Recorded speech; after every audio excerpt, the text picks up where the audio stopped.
the early 16th century, amidst the political chaos and regional conflicts in the Indian subcontinent, a visionary leader emerged who would go on to establish one of the greatest empires in history, the Mughal Empire.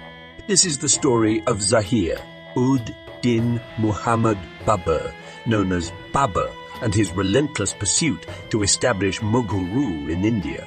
Babur, a descendant of the legendary conqueror Timur and the Mongol conqueror Genghis Khan, was born in 1483 in the city of Andijan in present-day Uzbekistan.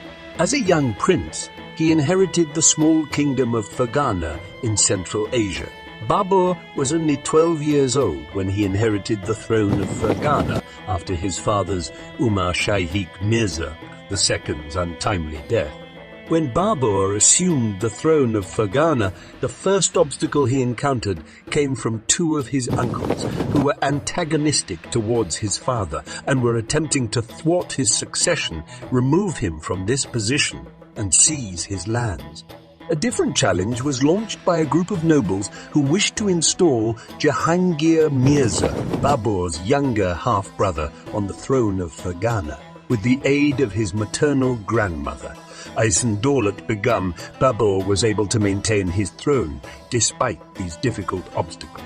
At this time, his relatives, who were either Timur or Genghis Khan's descendants and were perpetually at war with one another, dominated the majority of the lands surrounding Fergana. At this period, Samarkand, the former seat of the Timurid Empire, was the object of conflict between the opposing princes. With the assistance of Sultan Ali Mirza, Babur laid siege to Samarkand in 1497.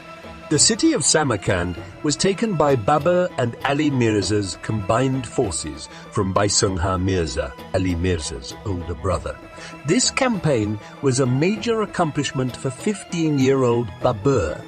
An insurrection started in Fergana some 220 miles away, shortly after Babur took Samarkand. The Fergana Valley was to be granted to Jahangir Mirza Babur's younger half-brother, a demand by a group of nobles commanded by Uddin Muhammad and Sultan Ahmed Tambol. As a result of Babur's refusal to cede his ancestral territory, Uddin Muhammad and Sultan Ahmed Tambol take up arms against him. As retaliation, Babur dispatches his brave and dependable commander Tulan Khwaja to put a stop to the uprising. The rebels first reject Tulan Khwaja's attempts to talk to them and convince them to abandon their cause. Tulan Khwaja was marching across Turkmenistan's Nerin mountain when he was ambushed, taken and killed by Uddin Muhammad. Then they took Jahangir Mirza and headed to Andijan to besiege it. Uddin Muhammad and Ali Dost Taghai were in control of Andijan when Babur's army left for Samarkand, and Khwaja Maulana Qazi was afterwards sent there. Hassan besieged Andijan after defeating Tulan Khwaja's army. Babur was at this point unable to even sip water because of how sick he felt. Babur rushed for Andijan to relieve the city when word of the siege reached Samarkand. But when he arrived at Khojand, a messenger from Andijan had already came with the news that Ali Dost Taghai had handed Andijan over to Uddin Muhammad. According to Babur in autobiography, Baburnama, Ali Dost Taghai's cowardice was the only reason the city was given up. Neither fighting troops nor supplies were short at Andijan. Khwaja Maulana Qazi, whose true name was Abdullah, was hanged when word of Babur's arrival at Khojand reached his brother Jahangir Mirza. Babur held Khwaja Maulana Qazi in the highest regard and thought of him as a saint. Babur let Samarkand out of his hand out of a desire to free Andijan and protect his Fergana Valley's territory. Samarkand was taken by a rival Timurid ruler, leaving him without either Fergana or Samarkand. Khojand became Babur's new base, from which he later launched his attack to retake Samarkand. A host of 2,000-3,000 soldiers was difficult to sustain in Khojand because of its poverty. Babur requests that Muhammad Hussain Duglat provide him pashaga so that they might stay there throughout the winter while they wait for the right time to march on Samarkand. A messenger from Margilan, which was being held by Ali Dost Taghai at the moment, arrived while Babur was at pashaga. Ali Dost Taghai planned to hand up Margilan to Babur, according to the letter. This information was delivered at a time when Babur was struggling to find a permanent location from which to conduct his operations. Now he had the ideal base. All the clans in Uddin Hassan's and Sultan Ahmed Tambal's domains began to turn against them and support Babur as a result of their oppressive reign. Babur nominated Ibrahim Saru as Margilan's governor and gave him the order to gather as many troops as he could from across the Kojand River. Uddin Hassan and Sultan Ahmed Tambal began assembling any soldiers and Mughals they could find who were used to fighting for Aksi and Andijan's army as soon as they learned of Babur's victory. To besiege Margilan, they marched with Jahangir Mirza to Sapan, a village 2 miles to the east of Margilan. They moved closer to Margilan suburbs, but Babur sallied from his fort there, attacked his enemies and routed their army. Tyrannical Uddin Hassan and Ahmed Tambal turned clansmen and commoners against them.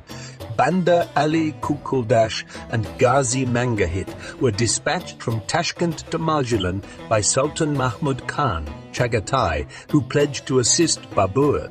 Uddin Hassan and Sultan Ahmed Tambal were upset by the presence of the Tashkent division. Uddin Hassan sent his most trusted general to support Aksai in order to counter this maneuver.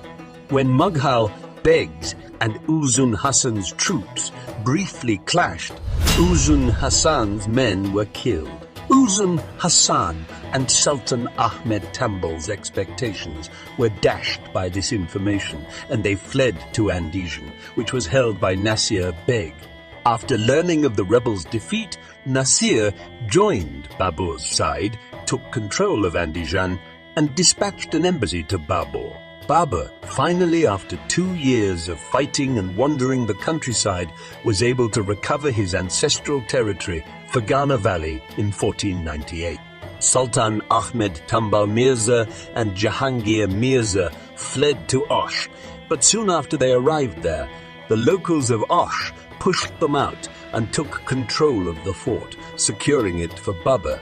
Uddin Hassan, who went to Aksi Fort.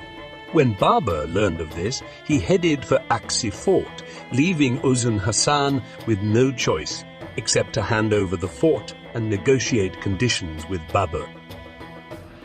By 1501, Babur had conquered Samarkand from Muhammad Shaybani Khan of Uzbekistan, but it wasn't until 6 months later that Muhammad Shaybani Khan attacked Babur there. Because Shaybani Khan kept up the siege for too long, Babur was compelled to give up Samarkand in 1501 due to a lack of food and supplies.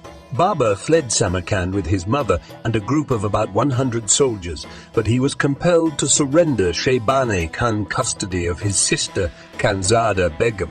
Babur travelled to Tashkent to meet Sultan Mahmud Chagatai after leaving Samarkand. Babur believed that his grandfather would give him a province. Muhammad Hussain Mirza did not deliver Babur the Taipa as Mahmud had promised that province. Babur wandered between Andijan, Aksi and Tashkent for the following few years before finally marching from the Fergana Valley to seize the Kabul throne, which was held by Muhammad Muqi Aghan in 1503. In the meantime, subscribe to our channel and click the bell button to make sure you don't miss any of our upcoming episodes. We'll continue Babur's story and explain how he came to rule Kabul and finally India in our next